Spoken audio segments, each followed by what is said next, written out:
may bago silang product na ipapakita sa atin.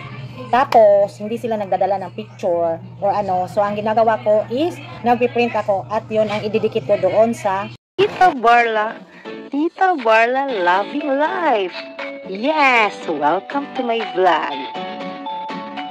Subscribe and click the notification bell for more updates. See ya! Tita Barla at ang bago niyang buhay. Bagong Twitter. Good afternoon mga kasari, mga katita. This is Tita Barla. Welcome to my channel. I-share ko ngayon ay yung delivery ng ating ice cream ganap at yung aking hindi magandang pagtanggap ko doon. May bago silang product na ipapakita sa atin. Tapos, hindi sila nagdadala ng picture or so ang ginagawa ko is nagpiprint ako at yun ang ididikit ko doon ko idikit sa lumang tarpaulin nila. So, this is it. Today is Tuesday, April 9, holiday. So, may delivery ako ice cream.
Para bang feeling ko nananadya na tong cream line na to.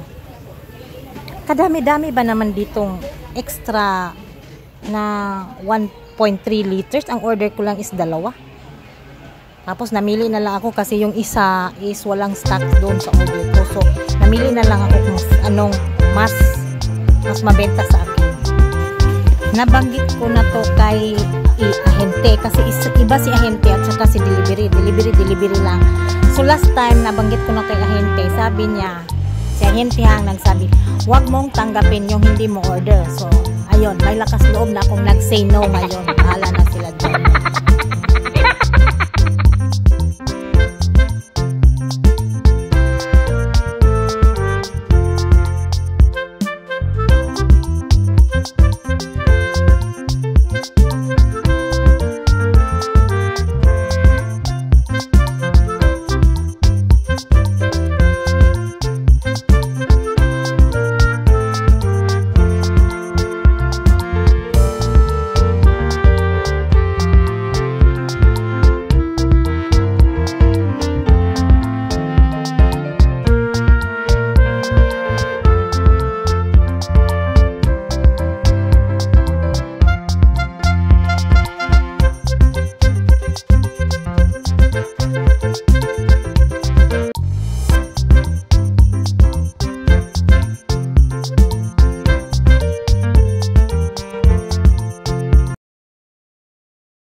Sige, pwede na yung minus na yung mga hindi ko kakailanganin, hindi ko tinatanggap. At this time talagang tinitingnan ko kung anong sinusulat niya. Tapos Tapos nandun yun, return, 3 items, ganyan. Sabi ko, ba't hindi mo ilagay dyan ng hindi return dahil hindi yan order ni client. Baka akala nila ako may kasalanan yan. Sabi niya, ako na lang mag-explain ma'am. O, siguro din mag-explain mo talaga yan.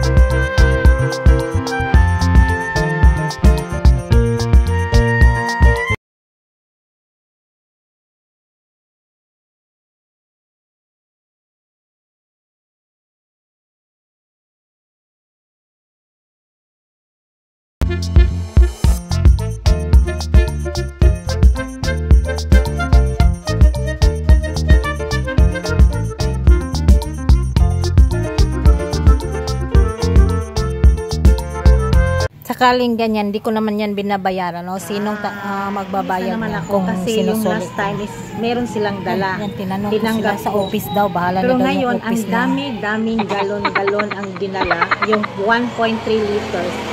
Talagang hindi ko na tinatanggap. Sabi ko, wala yan sa aking budget. Tapos yung original na, ay,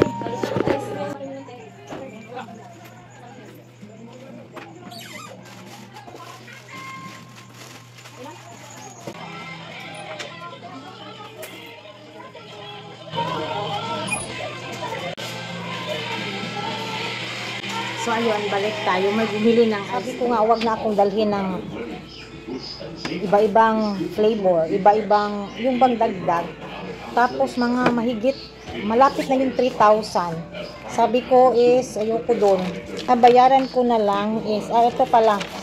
Yung original is 2,3 something minus 700. So, 1,500 na plus. Ito, ang dinagdag, 1, 2, 3, 4. 2, 3, 5 na yung mga gallons. Ayoko na. So sabi ko, kung ano na talaga order ko, yan lang babayaran ko. Kasi aanhin ko naman yan, nakatingga yan dyan sa aking freezer. Ito pa, oh. Nagsusulat yung agent. Sabi ko sa kanya, wag mong i-return. Kasi ang sabi na return. Sabi ko, return na, yun bang lagyan sana ng description, bakit return. Sabi ko sa kay agent, sabihan mo din return, hindi ko yan ordered. Huwag yang return lang, baka kako is ako lang ang ayaw tumanggap, diba? Sabi niya, i-explain na lang daw. Sabi ko, hindi dapat i-explain, dapat isulat para alam na alam nila yung nainis na naman ako. Ay nako. Kasi kung sana binigyan niya to sa akin tong papel bago siya nag-minus sa akin, isa na sinulatan ko tong hindi ko to order. Para alam nila ba na hindi sila lang item. Hindi ako binigyan ng picture. So, ako na lang ang mag-print para idikit ko doon sa aking ditong banda.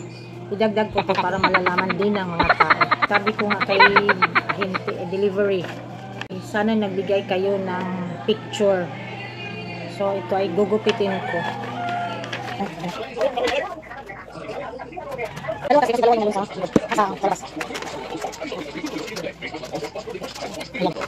Dikit ko yan doon tag-isa. Back to back kasi to. Para pag nagtuturo-turos na doon sa labas, alam ko. Dito ko yan tatakpan kung sakasakaling nandun sa kabila. Ay, hindi pala magkasya. Ganyan. Tapos yung isa, nandun sa isa, oh. Insan tong mga bata dito ba naman sa likuran nito, ha? Dito ba naman magtuturo-turo? Ito yung sa akin, ito yung sa akin. Paano ko ba makikita na hindi naman yan transparent? So sabi ko sa kanila, doon kayo doon, para harapan ko yan, oh. Yan.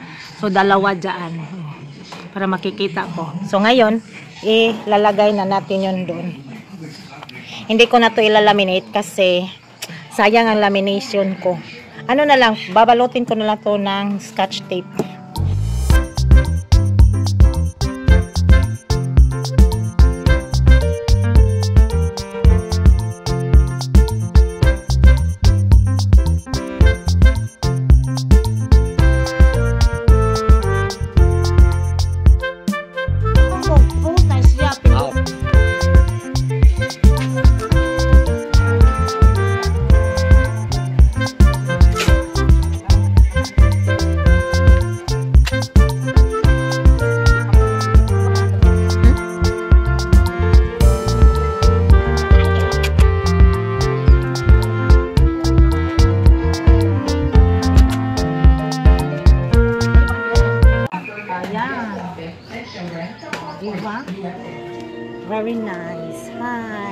Yung new item. Yan.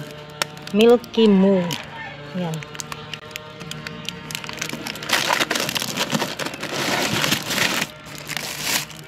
As of editing, sabi nila masarap daw na parang frozen Chucky. Ayan. Nagsample lang ako ng isang pack na 10. 10 to eh. Hindi ko na lang yan tinanggal. So ayun, nadikit na natin. Thank you for watching everyone. Thank you for supporting my channel. Sa hindi pa nakapag-subscribe, please subscribe Tita Barla. And as usual, ngayon ay mainit-init pa. So take time to hydrate yourself. At hindi yung take time. Dapat maraming tubig. Kasi ito ay mahirap na magka-heat stroke. At saka iwas-iwas yung mga sakit-sakit na yan. No? So this is for today. Thank you again for watching. Goodbye. See you in my next vlog.